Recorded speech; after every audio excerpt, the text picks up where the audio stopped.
વિરામ બાદ આપનું સ્વાગત છે।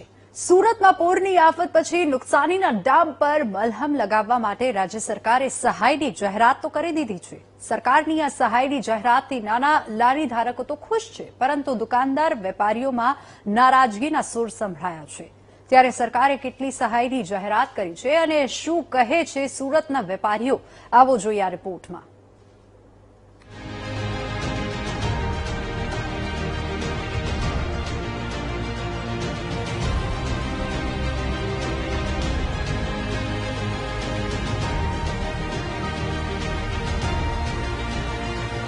સુરતમાં 6 જુલાઈએ પડેલા ભારે વરસાદના કારણે સર્જાયેલી પૂરની સ્થિતિના કારણે શહેરના અનેક વિસ્તારોમાં જળબંબાકારની સ્થિતિ સર્જાઈ હતી અને વેપારીઓનો લાખો રૂપિયાનો માલ પલળી ગયો હતો। રાજ્ય સરકાર દ્વારા પૂરમાં અસરગ્રસ્ત વેપારીઓ માટે રાહત પેકેજની જાહેરાત કરી છે। પૂરના પાણીના કારણે નુકસાની બદલ વેપારીઓને ₹7,500 થી લઈ ₹1 લાખ સુધીની સહાયની જાહેરાત કરાઈ છે। આ ઉપરાંત વેપારીઓ ફરી પોતાનો ધંધો શરૂ કરી શકે તે માટે 30 લાખ સુધીની લોન અને વ્યાજ સહાયની પણ જાહેરાત કરવામાં આવી છે। મહત્વનું છે કે રાજ્ય સરકારે જાહેરાત કરી છે કે વેપારીએ રોકડ સહાય અથવા વ્યાજ સહાયમાંથી કોઈ પણ એકની પસંદગી કરવાની રહેશે। આ પેકેજ સહાયમાં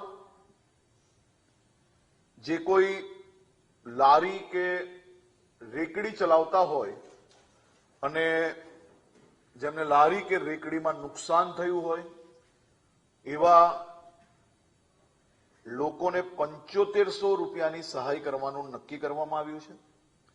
જેની નાની કેબિન હોય 40 ફૂટ સુધીની એવા સૌ લોકોને ₹25,000ની સહાય કરવાનો નિર્ણય લેવામાં આવ્યો છે। મોટી કેબિનો જે 40 ફૂટથી વધુ હોય એવા લોકોને ₹50,000ની સહાય કરવાનો નિર્ણય લેવામાં આવ્યો છે। પાક્કી દુકાનો જેની હોય એવા સૌ લોકોને ₹1 લાખની સહાય આ છેલ્લા 3 મહિનામાં જે લોકોએ જીએસટી રિટર્ન ભર્યું હશે એની કોઈ મર્યાદા નથી, પરંતુ જે જીએસટી રિટર્ન ભરતું હોય એવા લોકોને પાક્કી દુકાનમાં ₹1 લાખની સહાય આપવામાં આવશે। સરકારની આ સહાયની જાહેરાત પછી વીટીવી ન્યૂઝની ટીમ સુરતના યશ પ્લાઝામાં કોમ્પ્લેક્સમાં પહોંચી હતી, જેના વેપારીઓને ભારે નુકસાન થયું હતું। અહીં વેપારીઓ સરકારની સહાયની જાહેરાતથી નાખુશ જોવા મળ્યા હતા।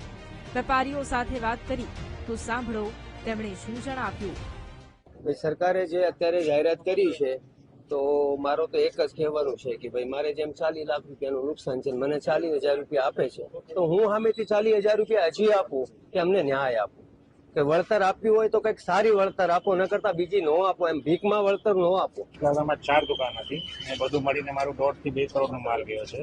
હવે આ જાહેરાત પ્રમાણે અમને તો કંઈ મળે એમ લાગતું જ નથી કે અમને કંઈ સેટઅપ અમારું ઊભો થઈ શકે। આ જાહેરાત અમારી કઈ કામ આવશે ને અમને એમ લાગે છે કે અમે ખાલી ગવર્મેન્ટ છે એટલે હવે ઉપરથી અમને આમ બતાવીને બધું આપનું કામ કાઢવાનું કામ કરે છે। બાકી જે જાહેરાતથી અમને આમાંથી કઈ મેલ પડે એમ કઈ શક્ય નથી। અને સીસીટીવી કેમેરાનું છે, મારે 2 દુકાન છે, મારે આની અંદર 30 લાખનું નુકસાન થયેલું છે। સરકાર જો 50,000 થી લાખ રૂપિયા આપે તો અમારો ખાલી ફક્ત સાફ સફાઈનો જ ખર્ચો છે એટલો, એનાથી વધારે અમને કોઈ ફાયદો થાય એમ જ નથી આમાં તો। વેપારીઓ કહે છે કે અમારે લાખો કરોડોનું નુકસાન થયું છે, તેની સામે સરકારની સહાય તો સાફ સફાઈના ખર્ચા જેટલી જ છે, તેમાં વેપારીઓને કોઈ રાહત ન મળી શકે। તેવામાં હાલ તો વેપારીઓ વધુ સહાયની આશા સેવીને બેઠા છે, સાથે જ સરકારની જાહેરાતથી નારાજ છે। નિર્મલ પટેલ,